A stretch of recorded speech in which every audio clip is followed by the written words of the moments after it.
എല്ലാവർക്കും നമസ്കാരം സുഹൃത്തുക്കളെ. ഞാൻ തൊടുപുഴ ചുങ്കം പള്ളിയുടെ മുറ്റത്താണ്. ഇന്ന് കരിങ്കുന്നം സ്റ്റേഷനിൽ നിന്നും ഒരു പോലീസുകാരൻ വിളിച്ചിരുന്നു. അതായത് ചൊവ്വാഴ്ച സ്റ്റേഷനിൽ ഹാജരാകണം എന്നാണ് പറഞ്ഞത്. എനിക്കും അതുപോലെ തന്നെ സിജിക്കും എതിരായിട്ട് ഒരു പരാതി ഉണ്ടെന്നും പരാതി അനൂപ് കൊടുത്തതാണെന്നുമാണ് അറിയാൻ സാധിച്ചത്. ഒത്തിരി സന്തോഷമുണ്ട്. എന്താണേലും നോബി ജാമ്യത്തിന് പുറത്തിറങ്ങിയതിന് ശേഷം കൂട്ടുകാരനായിട്ട് ആലോചിച്ച് പല പദ്ധതികളും വിഭാവനം ചെയ്യുന്നുണ്ട് എന്നുള്ള കാര്യം ഹാർഡ് ഫാർമർ ചാനലിന് നേരിട്ട് അറിയാനായിട്ട് സാധിച്ചു. ഒത്തിരി സന്തോഷമുണ്ട്. നമുക്ക് സിജിയോട് ഡീറ്റെയിൽ കാര്യങ്ങളൊക്കെ ചോദിച്ചറിയാം. സിജിയ, നമസ്കാരമുണ്ട്. നമസ്കാരം. എപ്പോഴാണ് കരിങ്കുന്നം സ്റ്റേഷനിൽ നിന്ന് വിളിച്ചേ? ഇപ്പോൾ 1 മണിക്കൂർ മുമ്പേ, ഏകദേശം ഒരു 1 മണിയോട് കൂടി. എന്താ അവർ പറഞ്ഞേ? അവർ പറഞ്ഞു എനിക്കെതിരെ ഒരു പരാതി വന്നിട്ടുണ്ട്, അനു എന്ന് പറഞ്ഞ ആളാണ് തന്നേക്കണത്. അപ്പോൾ അതേക്കുറിച്ച് ചോദിച്ചറിയാനായിട്ട് ചൊവ്വാഴ്ച 10 മണിയാകുമ്പം പോലീസ് സ്റ്റേഷനിൽ ചെല്ലണമെന്ന് പറഞ്ഞു. അപ്പോൾ അനൂപ് എന്ന് പറയുന്ന ആൾ നമ്മുടെ നോബിയുടെ സുഹൃത്തല്ലേ? നോബിയുടെ സുഹൃത്ത്. അപ്പോൾ ആ പോലീസ് വിളിച്ചിട്ട് ചോദിച്ചു, പരാതി കൊടുത്തിട്ടുണ്ട്. അപ്പോൾ ഞാൻ പറഞ്ഞു സത്യസന്ധമായ കാര്യം തന്നെയാണ്, അല്ല ഞാൻ ആ ചാനലിൽ പറഞ്ഞേക്കണത്, അതിൽ മാറ്റമൊന്നുമില്ല. എന്നാലും പറഞ്ഞു അതേക്കുറിച്ച് ചോദിക്കാനാണ്, പരാതി വന്നിട്ടുണ്ട്, അപ്പോൾ ചൊവ്വാഴ്ച 10 മണിയാകുമ്പം പോലീസ് സ്റ്റേഷനിൽ വന്നെന്ന് പറഞ്ഞു. അത് കുഴപ്പമില്ല, ഞാൻ വന്നോളാം എന്ന് ഞാൻ പറഞ്ഞിട്ടുണ്ട്. ഈ അനൂപ് പരാതി കൊടുക്കാനായിട്ടുള്ള ഒരു സാഹചര്യത്തെപ്പറ്റി എന്തെങ്കിലും തോന്നുന്നുണ്ടോ? അതിനുള്ള കണ്ടൻറ്റ്, അനൂപ് അങ്ങനെ ഒരു പരാതി കൊടുക്കണമെങ്കിൽ അതിനുള്ള ഒരു കണ്ടൻറ്റ് അതിനകത്ത് വന്നിട്ടുണ്ടോ? അങ്ങനെ ഒരു പരാമർശം വല്ലതും ഇതിനു മുമ്പ് ഉണ്ടായിട്ടുണ്ടോ? ഇല്ലല്ലോ. ഒരു തവണ ഞാൻ പറഞ്ഞിരുന്നു, ഇപ്പം ഈ അനുവാണ് ഏറ്റവും ആത്മാർത്ഥ കൂട്ടുകാരൻ. അതിപ്പോൾ ഞാൻ പലപ്പോഴും പോകുമ്പോൾ അവൻ്റെ വീട്ടിൽ വെച്ച് കമ്പനി കൂടെയും വീടിനകത്താണ് കള്ളുകൂടിയും കാര്യങ്ങൾ, ഇതെല്ലാം നമ്മൾ ആ പുറത്തുനിന്ന് ലൈവായിട്ട് കണ്ട കൂട്ടുകാരൻ എന്ന് പറയുന്നത് തെറ്റല്ല. അതുപോലെ തന്നെ ഒരുമിച്ചിരുന്ന് കള്ള് കുടിച്ചു എന്ന് പറയുന്നത് തെറ്റല്ല. അത് സ്വാഭാവികമായിട്ടും, കാരണം കള്ള് അല്ലെങ്കിൽ കള്ളെന്ന് ഉദ്ദേശിച്ച കള്ളാണെങ്കിലും അതുപോലെ മദ്യവേദാണെങ്കിൽ പോലും അത് നമ്മുടെ സർക്കാരിൻ്റെ ഉൽപ്പന്നമാണ്. അത് നമുക്ക് പൊതു സമൂഹത്തിന് അല്ലെങ്കിൽ പൊതുജനങ്ങൾക്ക് കഴിക്കാൻ വേണ്ടിയിട്ട് തരുന്ന സാധനം. വീട്ടിൽ കയറി ഇരുന്ന് കുടിക്കുന്ന തെറ്റ് തന്നെയല്ലേ? വീട്ടിൽ കയറിയിരുന്ന് കുടിച്ചെങ്കിൽ അത് തെറ്റ് തന്നെയാണ്. അത് നമ്മൾ ഒരു കുടുംബ ഫാമിലി ആയിട്ടും പിള്ളേരൊക്കെ ആയിട്ട് 2 പെൺപിള്ളേരുള്ള വീടല്ലേ? ഒരുപാട് തവണ ഞാൻ കണ്ടിട്ടുണ്ട്. സന്ധ്യ കഴിയുമ്പോൾ അവരുടെ വീട്ടിൽ ഇരുന്ന് കുടിയും ബഹളമായിരുന്നു, നല്ല ഒച്ചയും വർത്താനം ബഹളം കേൾക്കാം. ആ കാര്യങ്ങൾ. ഈ അനൂപ് എന്ത് വണ്ടിക്കായിരുന്നു വന്നുകൊണ്ടിരുന്നത് വീട്ടിലേക്ക്? അത് ശ്രദ്ധിച്ചിട്ടില്ല. അവിടെ ആ മുറ്റത്തൊരു 3-4 വണ്ടി ഉണ്ടാവും. അപ്പോൾ ആ അനു മാത്രമല്ല, വേറെ ആൾക്കാരുണ്ട്. ഉണ്ടല്ലേ? ആ ഉണ്ട്. അപ്പോൾ അവരെല്ലാം ഈ വെള്ളവടി ടീമാണോ? ആ, വെള്ളവടി ടീമാണ്. നേരത്തെ ഞാൻ ചുങ്കത്തിലെ ലോഡ്ജിലായിരുന്നു ഈ വെള്ളവടി ടീം നടന്നുകൊണ്ടിരുന്നത്. അതിനുശേഷം ഇപ്പോൾ സന്ധ്യ കഴിയുമ്പം വീട്ടിൽ വരും. വീട്ടിൽ വെച്ചാണ് വെള്ളവടിയും ബഹളവും. പിന്നെ വെച്ചാൽ നമുക്ക് കയറി പോകാൻ പറ്റാത്തൊരു സാഹചര്യമാണ്. വെളിയിൽ നിന്ന് കഴിയുമ്പം അല്ല, അതിപ്പോൾ സ്വാഭാവികമായിട്ടും നമ്മൾക്ക് ഒരു വീട്ടിലിരുന്ന് കുറേ ആളുകൾ മദ്യപിക്കുകയോ അവിടെ ഇരുന്നുകൊണ്ട് അലമ്പുണ്ടാക്കുന്ന സമയത്ത് നമ്മുടെ പ്രൊട്ടക്ഷൻ നോക്കി വേണം നമ്മൾ അതിനകത്ത് ഇടപെടാൻ. അല്ലാതെ ആരെങ്കിലും വെള്ളം അടിച്ചെന്ന് പറഞ്ഞാൽ നമുക്ക് ഇടപെടേണ്ട കാര്യമില്ല. നമുക്ക് നമ്മുടെ വീട്ടിലേക്ക് പോലും പോകാൻ പാടല്ല, അത് കാരണം വണ്ടി കിടക്കുന്ന കാരണം. അപ്പം ഞാൻ പറഞ്ഞേക്കണ കാര്യങ്ങളെല്ലാം സത്യസന്ധമായ കാര്യങ്ങളാണ് പറഞ്ഞേക്കണേ. അപ്പോൾ അത് വെച്ച് അപ്പോൾ ഇതിൻ്റെ പുറകിൽ എന്താണേലും നോബിക്കും അതുപോലെ തന്നെ ബോബിക്കും നല്ല പങ്കുണ്ടായെന്ന് നമുക്ക് തീരുമാനിക്കാൻ മേലെ? 100% ഉറപ്പാണ്. കാരണം ഇപ്പോൾ ജാമ്യത്തിൽ ഇറങ്ങിയ വീട്ടിലുണ്ട്, അവിടെ ഇരിക്കാൻ ഞാൻ കണ്ടായിരുന്നു. ഇവരോട് ആലോചിക്കാതെ, ഇവരോട് ഈ നോബിയോടും ബോബിയും നോബിയും ആലോചിക്കാതെ ഈ അനൂപ് കേസിന് പോകുന്നു തോന്നുന്നുണ്ടോ? ഒരിക്കലും ഇല്ല. കാരണം ഇപ്പോൾ അവനിപ്പോൾ അവിടെ വന്നിട്ടുണ്ട്, ഇവർ തമ്മിൽ ആലോചിച്ചിട്ട് തന്നെയാണ് ഈ കേസ് കൊടുത്തതെന്നുള്ളത് 100% ഉറപ്പാണ്. അതിന് മുന്നിൽ കളിക്കണതും അവരാണെന്ന്, നോബിയാണെന്നുള്ളതും നോബി അവൻ്റെ കുടുംബക്കാരുമാണെന്നുള്ളതും 100% ഉറപ്പാണ്. കരിങ്കുന്നം സ്റ്റേഷനിലെ CI വിളിപ്പിച്ചാക്കുന്നത് അല്ലേ? CI പറഞ്ഞിട്ടാണ് പോലീസുകാരൻ വിളിച്ചതെന്നാണ് പറഞ്ഞത് അല്ലേ? എന്നോടും അങ്ങനെ തന്നെയാണ് പറഞ്ഞത്.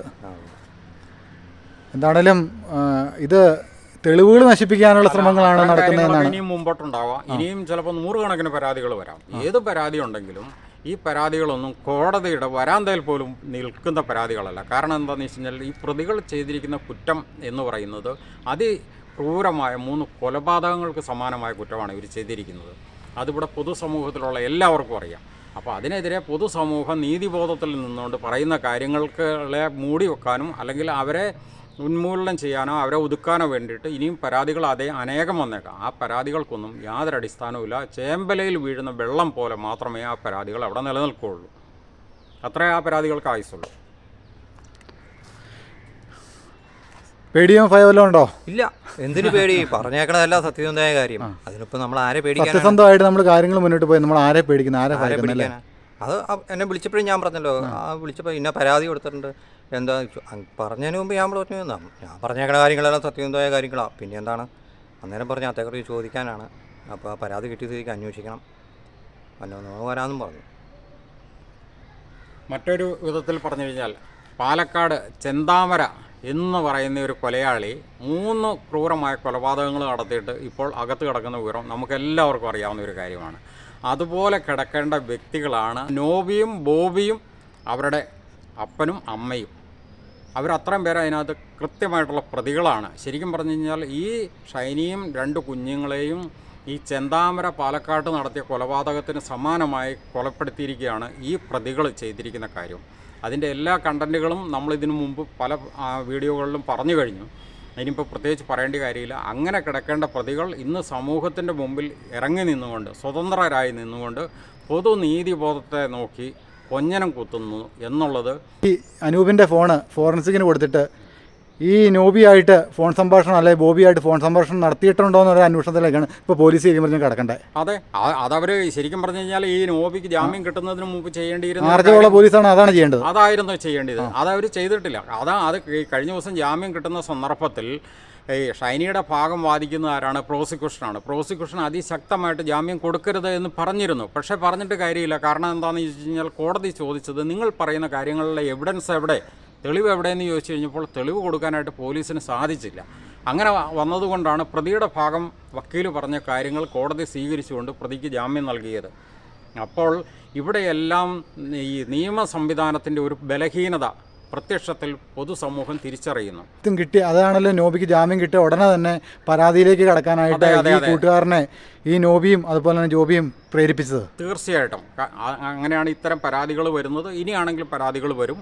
ഈ പരാതികൾക്കൊന്നും യാതൊരുവിധ അടിസ്ഥാനമില്ല. ഈ പരാതികളിലൊന്നും പേടിക്കുന്ന ജനങ്ങളല്ല ഈ പൊതുസമൂഹത്തിൽ ഉള്ളത് എന്ന് ഈ പ്രതികളോട് ഒന്നും കൂടെ അടിവരയിട്ട് പറയുന്നു. അപ്പം ചൊവ്വാഴ്ച സ്റ്റേഷനിലേക്ക് പോകാല്ലേ? ചൊവ്വാഴ്ച പോയേക്കാം. അപ്പോൾ അവർ ചോദിക്കുന്നതിനെ നമുക്ക്, കാരണം വീഡിയോ അവർ കണ്ടെന്നല്ല പറഞ്ഞത്, വീഡിയോ എല്ലാം കണ്ടു. അപ്പം അതിൻ്റെ ഒന്നോടെ നമ്മളിൽ നിന്ന് അതിൻ്റെ തെളിവുകൾ എടുക്കുക, അതിൻ്റെ കാര്യങ്ങൾ വിശകലനം ചെയ്യുക. അപ്പം ഇവരെ തെറ്റുകൾ സമ്മതിക്കാനായിട്ട് തയ്യാറായിട്ടില്ല. ഒരിക്കലും ഇല്ല. അല്ല, ഇവരുടെ തെറ്റുകൾ സമ്മതിക്കില്ല. കാരണം എന്താണെന്ന്, ഈ ചെന്താമര ഇതുപോലെ ആയിരുന്നില്ല, തെറ്റ് സമ്മതിച്ചില്ലായിരുന്നല്ലോ. തെറ്റ് സമ്മതിക്കില്ല. ചെന്താമരയും ഇവരും ഒക്കെ ഏകദേശം ഒരേ കാറ്റഗറിയിൽപ്പെട്ടതാണ്. അത് ശരിക്കും പറഞ്ഞ് അതിനെപ്പറ്റി അറിയാവുന്നവരെന്ന് പറഞ്ഞു കഴിഞ്ഞാൽ മനോരോഗ വിദഗ്ധരാണ് അതിനെപ്പറ്റി അഭിപ്രായം പറയേണ്ടത്. നമ്മൾ പറഞ്ഞു കഴിഞ്ഞാൽ അത് പൂർണ്ണമാകാത്തത് കൊണ്ടാണ്. ശരിക്കും ഇവർക്കുള്ളൊരു പ്രശ്നം എന്താണെന്ന് ചോദിച്ചു കഴിഞ്ഞാൽ ഇവരുടെ തെറ്റ് ഇവർക്ക് മനസ്സിലാകുന്നില്ല എന്നുള്ളതാണ്. ഇവരെ സംബന്ധിച്ച് ഇവർ ചെയ്യുന്നതെല്ലാം ശരിയാണ്. ജാമ്യത്തിന് ഇറങ്ങിയ പിറ്റേ ദിവസം തന്നെ കൗൺസിലിംഗ് ആയിരുന്നു കൊടുക്കണ്ടേ. അവന് എന്ത് കൗൺസിലിംഗ് കൊടുത്തിട്ട് ഒരു കാര്യമില്ല. ഇവനും ചെന്താമരയും അതുപോലെ തന്നെ വിഴിഞ്ഞത്ത് സ്വന്തം കുടുംബത്തിലെ 6 പേരെ, അതായത് ഉമ്മയുൾപ്പെടെ 6 പേരെ കൊന്നതിന് തുല്യമായ ഒരു പ്രതിയുണ്ട്. ആ പ്രതിയും പറഞ്ഞിരിക്കുന്നത് ഞാൻ ചെയ്തതെല്ലാം ശരിയാണ്. സ്വന്തം കാമുകിനെ കൊന്നു, ബാപ്പയുടെ ചേട്ടനെ, അദ്ദേഹത്തിൻ്റെ ഭാര്യയും കൊന്നു, വെല്ലുമ്മേനെ കൊന്നു, അതുപോലെ തന്നെ സ്വന്തം അനുജനെ കൊന്നു, സ്വന്തം ഉമ്മേനെ കൊന്നു എന്ന് അവൻ ധരിച്ചു. ആ രീതിയിൽ പരിക്കേൽപ്പിച്ചു. പക്ഷേ ഉമ്മ മാത്രം രക്ഷപ്പെട്ടു. ആ പ്രതി ജയിലിൽ കിടന്നുകൊണ്ട് പറഞ്ഞിരിക്കുന്നതും ഞാൻ ചെയ്തതെല്ലാം ശരിയാണ് എന്നുള്ളൊരു ഭാവത്തിലാണ് ഇരിക്കുന്നത്. അതേ മനോഭാവമാണ് ഈ നോബിക്കും ബോബിക്കും ഒക്കെ ഉള്ളത്. നമ്മളെ വീഡിയോ വൈൻഡപ്പ് ചെയ്യുകയാണ്. നക്ഷത്രങ്ങളുടെ ഇടയിൽ കൂട് കൂട്ടിയാലും ആകാശം മുട്ടി പറന്നാലും പൊന്നു മോനെ നോബി, ഈ കേരള സമൂഹം, ഈ ലോകത്തിലുള്ള എല്ലാ ആൾക്കാരും നിന്നെ ചോദ്യം ചെയ്യുക തന്നെ ചെയ്യും. നിനക്ക് ഈ മനസ്സാക്ഷി എന്നൊരു സംഭവമുണ്ട്. നിൻ്റെ കുടുംബത്തിൽ നീ നിൻ്റെ വൈഫിനോട് കാണിക്കാത്ത മനസ്സാക്ഷി നീ പൊതുജന സമൂഹത്തോട് നീ കാണിക്കാനായിട്ടും വേണ്ടാത്ത കാര്യങ്ങൾക്ക് നീ ഈ നാട്ടിലുള്ള ഈ ഇടവ സമൂഹമല്ല, ഈ കേരളത്തിലുള്ള എല്ലാ ആൾക്കാരും, വിദേശത്തുള്ള ആൾക്കാർ ഉൾപ്പെടെ നിന്നെ ചോദ്യം ചെയ്യുക തന്നെ ചെയ്യും. നീ നിൻ്റെ തെറ്റുകൾ നീ അംഗീകരിക്കുക. നീ മനസ്സാക്ഷിപരമായിട്ട് നീ മനുഷ്യത്വമുള്ള ഒരാളാണെങ്കിൽ നിൻ്റെ മാപ്പ് നിന്നെ തന്നെ വിലയിരുത്തുക. നീ ചെയ്താക്കുന്ന കുറ്റം എന്നാന്ന് നിനക്ക് തന്നെ അറിയാം. നോബിയും ബോബിയും ചെയ്തിരിക്കുന്ന കുറ്റം എന്താണ് എന്നുള്ളത് അവർ ഈ പൊതുസമൂഹത്തിൻ്റെ മുമ്പിൽ തുറന്നു പറയുക, തുറന്നു സമ്മതിക്കുക, മാപ്പിരക്കുക. ഇനി അവസാന കാലഘട്ടത്തിൽ മരണപ്പെട്ടു പോയതിന് ശേഷം ദൈവത്തിൻ്റെ തിരുമുമ്പിൽ ഒരല്പമെങ്കിലും കരുണ കിട്ടണം എന്നുണ്ടെങ്കിൽ ഈ പൊതുസമൂഹത്തിനോട് കുറ്റം ഏറ്റു പറഞ്ഞ് മാപ്പ് പറയുക. നിനക്ക് ഒരു മകനുണ്ട്, ആ മകനെ വളർത്ത് നീ ജീവിക്കാൻ നോക്കുക. തീർച്ചയായിട്ടും. ഓക്കെ, എല്ലാവർക്കും നല്ലൊരു ദിവസം ആയിരുന്നു.